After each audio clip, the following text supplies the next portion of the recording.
on ng agam-agam itong si Rosel. Matapos nga ikumpronta nga siya nitong si Melania na may natitira pang isang lihim tungkol umano ito sa kakambal ni Tyrone. Ngunit ayaw sabihin nga nitong si Melania dahil pinaprotektahan pa rin niya ang kanyang anak na si Tali. Kaya naman siya na lamang ang gumawa ng paraan kung ano nga ba ang totoong lihim na tinatago nilang dalawa. Dahil maging itong si Tali ayaw ding sabihin dahil para nga siyang naiiyak dahil ang masakit na katotohanan ang kanyang immortal na kaaway na itong si Belle, ang totoong anak ng kanyang nanay-nanayan na si Rosel. At hindi siya papayag na malaman ito ni Rosel dahil tingin niya kay Tali ay kakompetensya niya at pikom ang mga bibig ni Malu. Kahit na sinugod siya ni Rosel matapos ngang makita na wala naman palang laman ang naturang libingan na sinasabi nga nitong si Malu at ni Gomar na iyon nga ang pinaglibingan ng kanyang anak na namatay. Nakita niya na isa pala itong kasinungalingan at isang pagpapanggap.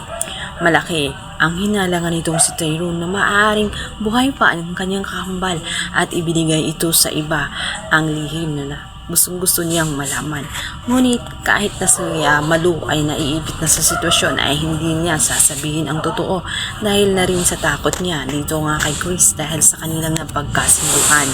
Tala, nagmamakaawa na nga itong si Malu dito nga kay Chris sapagkat nakakonsensya na siya sa kanyang ginagawa at naiipit na siya sa sitwasyon kaya naman hinihiling na nga niya kay Chris na siya na nga mismo ang magsalita at sabihin na nga ang katotohanan kay Rosel dahil kawawa naman ito at nakita niyang si Rosel na talagang gustong-gusto nang malaman ang katotohanan.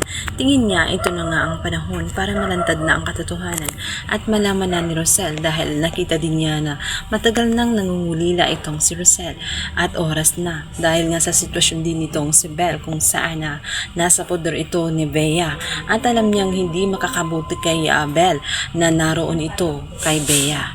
Sa kabilang banda, tela nagbaligtad na nga ang sitwasyon at tapos nga naging mayaman na nga itong si Tali at naging supervisor.